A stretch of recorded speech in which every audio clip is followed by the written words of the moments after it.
नमस्कार मंडळी, प्रीताज किचन मध्ये तुम्हा सर्वांचे स्वागत आहे. तर मंडळी, आज आपण शाही मसाला अंड्याची रेसिपी बघणार आहोत. तर मंडळी, रेसिपी बघण्या अगोदर आपल्या प्रीताज किचनला लाईक करा, व्हिडिओ आवडल्यास चॅनलला सबस्क्राईब करा आणि कमेंट करायला विसरू नका. तर चला मंडळी, आता आपण रेसिपीला सुरुवात करूया. तर मंडळी, इथे मी अंडी उकडायला टाकत आहे. तर पहिल्यांदा आपल्याला अंडी उकडून घ्यायची आहेत आणि अंडी उकडत असताना आपल्याला त्याच्यामध्ये थोडंसं मीठ टाकायचं आहे, जेणेकरून अंडी उकडल्यानंतर त्याचे कवच लगेच निघते. आणि इथे मी इंडक्शनवर करत आहे. तर मंडळी, गॅसचा जो तुटवडा आहे तो आपल्याला सगळ्यांना महाराष्ट्रामध्ये भासवत आहे. त्यासाठी इथे मी इंडक्शन घेतलेले आहे. पण दोन्हीचा जर विचार केला तर गॅस किंवा इंडक्शन मध्ये दोन्हीचंही बिल येते, दोन्हीलाही पैसे लागतात. तर मंडळी, आता तुम्ही देखील असे इंडक्शन घेऊ शकता. आणि मंडळी, आता इथे आपले देखील अंडी उकडलेली आहेत. तर अंडी मी गरम पाण्यातून काढून थंड पाण्यामध्ये काढून घेतलेली आहेत आणि आता त्याचा आपल्याला कवच देखील काढून घ्यायचा आहे.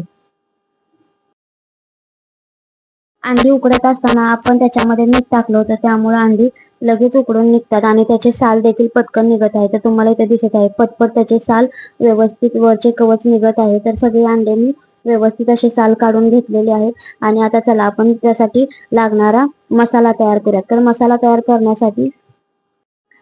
तयार करण्यासाठी मी 4 कांदे उभ्या स्लाइस मध्ये कापून घेतलेले आहेत आणि ते आता आपल्याला तेलामध्ये फ्राय करून घ्यायचे आहे. तर चला मंडळी, आता आपण कांदे फ्राय करून घेऊया. तर कांदा फ्राय करत असताना त्याच्यामध्ये मी थोडंसं मीठ देखील टाकलं होतं, जेणेकरून आपला जो कांदा आहे तो पटकन व्यवस्थित तळला जातो आणि पटकन म्हणजे शिजण्यासाठी त्याला वेळ लागत नाही. तर आता इथे कांदा देखील आपला छान असा मी परतून घेत आहे. तेल तापल्यानंतर त्याच्यामध्ये आपण कांदा ऍड करायचा आणि त्याच्यामध्ये मी मीठ देखील ऍड केलेलं आहे. तर अशा प्रकारे आपण बिरिस्ता जसा करतो तशा प्रकारे कांदा आपल्याला तळून घ्यायचा आहे.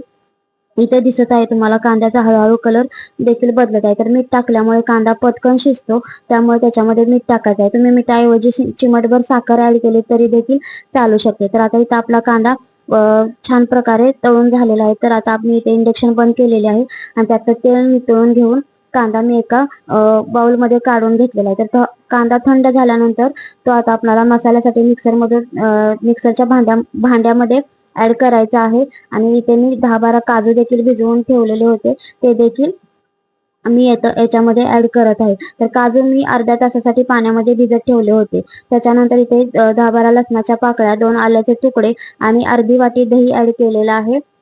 आणि हे त्याची एकदम बारीक अशी पेस्ट तयार करून घ्यायची आहे. इथे तुम्हाला दिसत आहे एकदम मी बारीक अशी पेस्ट तयार करून घेतलेली आहे. नंतर आता आपण ज्या तेलामध्ये कांदे तळून घेतलेले होते तेच तेलामध्ये आपण रेसिपीला देखील सुरुवात करणार आहोत. तर इथे मी तेच तेल ऍड केलेलं आहे. त्याच्यामध्ये मी खडे मसाले ऍड केलेले आहेत आणि त्याच्यामध्ये 2 टोमॅटोची प्युरी देखील ऍड केलेली आहे.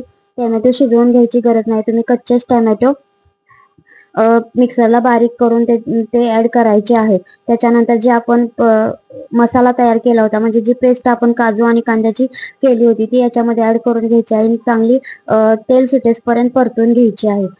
मसाला व्यवस्थित परतून झाल्यानंतर त्याच्यामध्ये आपण पावडर मसाले ऍड करणार आहोत. तर पावडर मसाल्यामध्ये इथे मी तिखटसाठी कोल्हापुरी कांदा लसूण मसाला वापरलेला आहे. त्याच्यानंतर कलरसाठी आपला बेडगी लाल मिर्च पावडर वापरलेले आहे. नंतर धनेपूड, जिरेपूड, गरम मसाला आणि हळद ऍड केलेली आहे. तर हळद जो टाकलेला होता तो व्हिडिओ माझ्याकडनं स्किप झालेला आहे, त्यामुळे तुम्हाला इथे हळद टाकलेली दिसत नाही.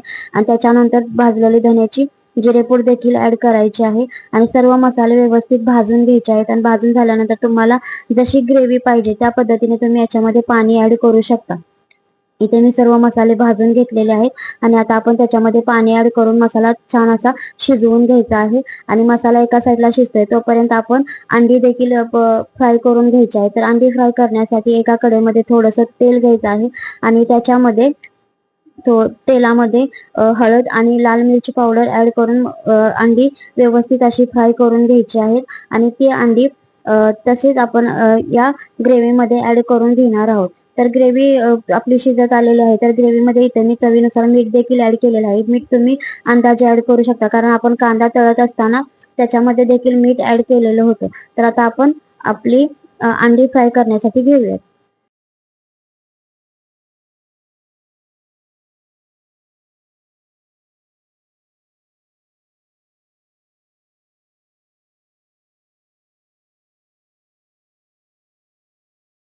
तर मंडळी आपण अशा प्रकारे बेडगी मिरची पावडर आणि हळद टाकून आपण अंडी अशी फ्राय करून घ्यायची आहेत. आणि अंडी फ्राय झाल्यानंतर त्याच्यामध्ये थोडीशी कोथिंबीर ऍड करून घ्यायची आहे आणि ती अंडी आपण जी ग्रेव्ही तयार केलेली आहे त्याच्यामध्ये मिक्स करून घ्यायची आहे. तर इथं ग्रेव्ही देखील आपली छान अशी शिजून झालेली आहे. तुम्ही याच्यामध्ये ग्रेव्ही मध्येच फ्रेश क्रीम देखील ऍड करू शकता. पण मी शक्यतो करून ग्रेव्ही मध्ये फ्रेश क्रीम ऍड करत नाही, तर मी फक्त सर्विंग प्लेट मध्येच फ्रेश क्रीम ऍड केलेली आहे.